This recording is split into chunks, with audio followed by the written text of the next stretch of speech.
Am I alone in struggling with vulnerability? No. So this is what I learned. We numb vulnerability. When we're waiting for the call, it was funny, I sent something out on Twitter and on Facebook that says, how would you define vulnerability? What makes you feel vulnerable? And within an hour and a half, I had 150 responses. Because I wanted to know, what's out there. Having to ask my husband for help because I'm sick and we're newly married. Initiating sex with my husband. Initiating sex with my wife. Being turned down, asking someone out. Waiting for the doctor to call back, getting laid off, laying off people. This is the world we live in. We live in a vulnerable world.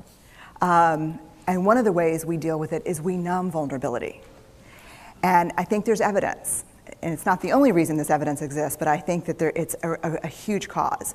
We are the most in debt, obese, addicted, and medicated adult cohort in US history.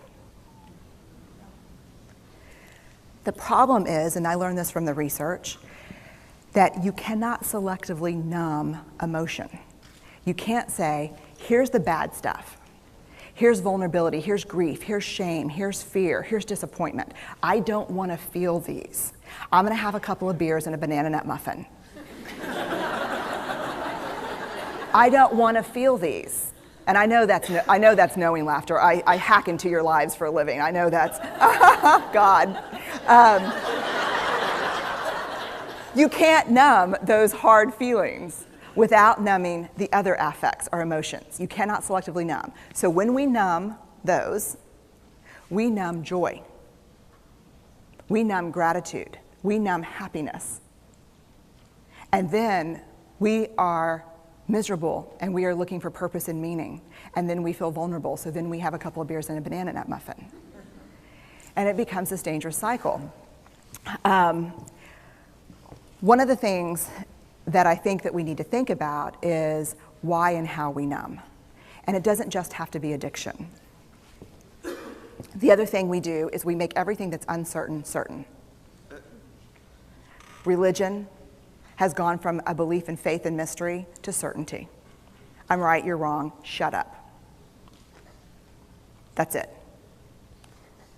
Just certain. The more afraid we are, the more vulnerable we are, the more afraid we are. This is what politics looks like today. There's no discourse anymore. There's no conversation.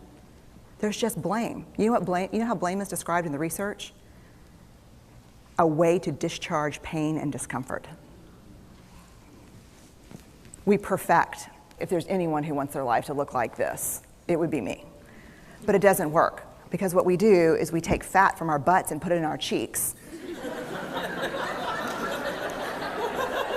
Which just, I hope in 100 years people will look back and go, wow. And we perfect, most dangerously, our children. Let me tell you what we think about children. They're hardwired for struggle when they get here. When you hold those perfect little babies in your hand, our job is not to say, look at her, she's perfect. My job is just to keep her perfect, make sure she makes the tennis team by 5th grade and Yale by 7th grade. That's not our job. Our job is to look and say, you know what?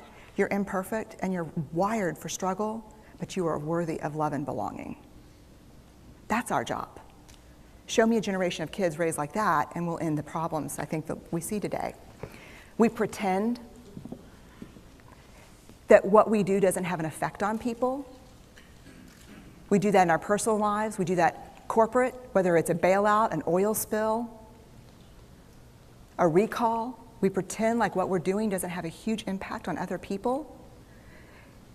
I would say to companies, this is not our first rodeo, people. We just need you to be authentic and real and say, we're sorry, we'll fix it. But there's another way, and I'll leave you with this. This is what I have found. To let ourselves be seen, deeply seen, vulnerably seen. To love with our whole hearts, even though there's no guarantee. And that's really hard, and I can tell you as a parent, that's excruciatingly difficult. To practice gratitude and joy in those moments of kind of terror when we're wondering, Can I love you this much? Can I believe in this passionately? Can I be this fierce about this? Just to be able to stop and instead of catastrophizing what might happen, to say, I'm just so grateful. Because to feel this vulnerable means I'm alive. And the last, which I think is probably the most important, is to believe that we're enough. Because when we work from a place, I believe, that says, I'm enough, then we stop screaming and start listening. We're kinder and gentler to the people around us, and we're kinder and gentler to ourselves. That's all I have.